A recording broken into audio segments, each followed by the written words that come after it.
नमस्कार। आपकी बात के यूट्यूब चैनल पर आपका स्वागत है। मैं हूं विभाकर। लगता है कि अडानी मामले को लेकर जो एक सियासी बवंडर खड़ा किया गया था, उसकी अब हवा निकल गई है। हालांकि आखिरी उसके बारे में बात अभी नहीं कही गई है। सुप्रीम कोर्ट ने जो कमेटी बनाई थी 6 सदस्यीय, रिटायर्ड सुप्रीम कोर्ट के जज जस्टिस सापरे के नेतृत्व में, अध्यक्षता में,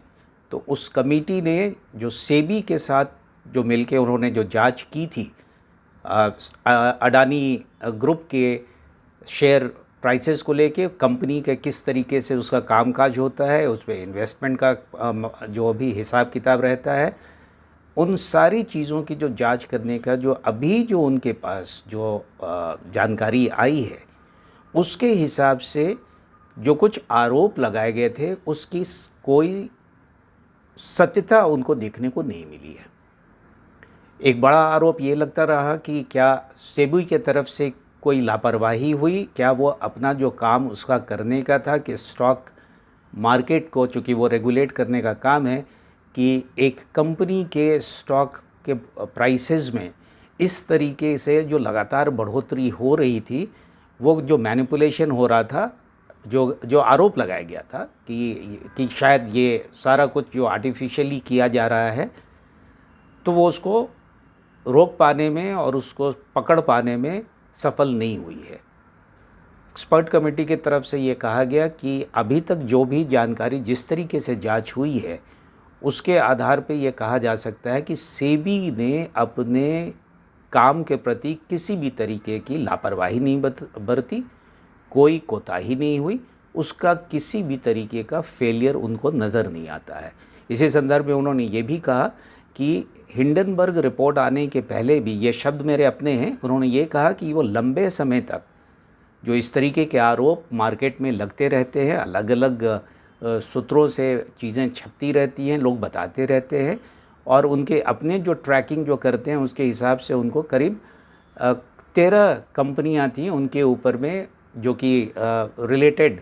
है, जुड़ी हुई हैं किसी न किसी तरीके से, बाहर में हैं, देश के बाहर की वो जो कंपनियां हैं, वो अडानी समूह के साथ उनका कुछ रिश्ता है। तो वो किसी भी तरीके से किसी रूल का तो वायलेशन नहीं कर रही हैं। लेकिन अभी तक जो कुछ भी सेबी ने जो पाया और जो उसने एम्पिरिकल डेटा जो दिए, रिसर्च दिए, जो तथ्य रखे, उससे एक्सपर्ट जो कमेटी है वो भी सहमत है कि ये किसी भी तरीके का स्टॉक मैनिपुलेशन करने का आरोप जो है सो वो सिद्ध नहीं होता है। हालांकि उन्होंने ये ज़रूर कहा कि सेबी अभी भी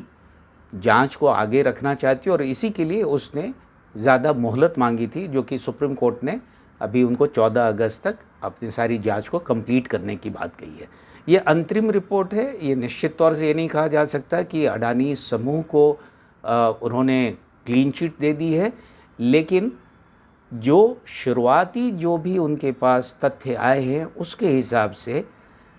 किसी भी तरीके की गड़बड़ी की उम्मीद कम दिखती है। इतना कहा जा सकता है कि लगता है, हो सकता है कि जांच में कोई बहुत बड़ी ऐसी कोई चीज़ निकल के आ जाए, तब की बात कुछ और है। लेकिन अभी जो अंतरिम रिपोर्ट आई है उसके हिसाब से कोई भी जो आरोप जो लगाए जा रहे थे वो सिद्ध होते हुए नहीं दिख रहे हैं। प्राइमा फेसाई, वो उन आरोपों में दम नहीं है।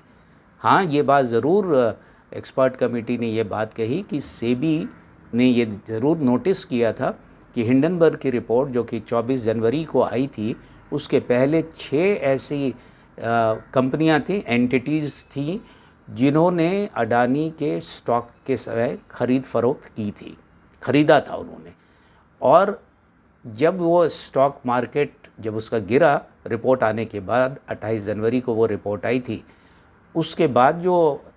बहुत बड़ी गिरावट जो स्टॉक मार्केट में आए और अडानी ग्रुप के जो कंपनीज़ हैं उनके स्टॉक बहुत ही हिस्टोरिकली लो पे चले गए।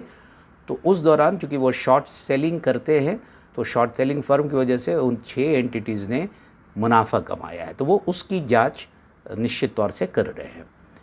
तो ये जांच अभी चलेगी, लेकिन ये ज़रूर तय है कि जितना बड़ा बवाल बताया जा रहा था, जितने बड़े गड़बड़ी की बात कही जा रही थी, जितने बड़े बड़े आरोप लगाए जा रहे थे, और सबसे बड़ी बात कि इन आरोपों को, जो कि बेबुनियाद फ़िलहाल लगता है कि वो बेबुनियाद था, किसी भी तरीके की कोई गड़बड़ी अगर नहीं मिल पाती है तो उसकी कीमत देश की जनता को चुकानी पड़ी। पूरा का पूरा बजट सत्र वो बर्बाद हो गया, क्योंकि सिर्फ एक ही मांग कांग्रेस की तरफ से, राहुल गांधी की तरफ से और तब बहुत सारे विपक्ष की पार्टियों की तरफ से सिर्फ एक ही मांग रही कि ये तो बहुत बड़ा मुद्दा है, लोगों के पैसे बर्बाद हो गए, और सबसे बड़ी बात है कि उनको ये लगा कि इस मुद्दे से वो राजनीतिक तौर पे केंद्र में जो मोदी सरकार है उसको घेर पाएंगे। लेकिन वो हो पाएगा संभव, अब इस पर बहुत बड़ा प्रश्न चिन्ह लग गया है। लेकिन आज सवाल ये ज़रूर उठेगा कि क्या कहीं पे भी किसी भी तरीके की कोई रिपोर्ट आने पे सुनी सुनाई बातों को लेकर संसद जैसे महत्वपूर्ण मंच का जो काम होता है उस काम को इस तरीके से ठप कर देना चाहिए? क्या बिना जांच के किसी भी तरीके के किसी को फांसी पे चढ़ाने पे, किसी को जबरन दोषी करार देने की ये जो प्रवृत्ति हर जगह देखने को मिलती है, ये उचित है?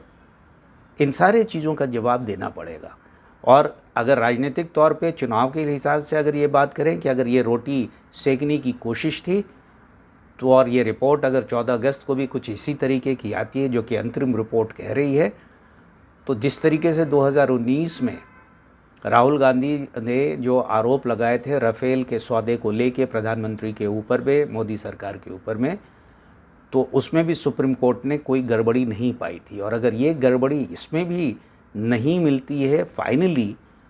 तो राजनीतिक तौर पे निश्चित तौर से आप अब दोष नहीं दे सकते कि अगर सत्तारूढ़ दल इसका फ़ायदा उठाने की कोशिश करे और आप पे आरोप लगाने की कोशिश करे। आरोप ये भी लग सकता है कि किसके कहने पे ये सारी चीज़ें हो रही थी, क्या मंशा थी, क्या वजह थी कि आप देश के भीतर के एक इंडस्ट्रियल हाउस को लगातार इतने दिनों से, वर्षों से आप लगातार टारगेट कर रहे हैं।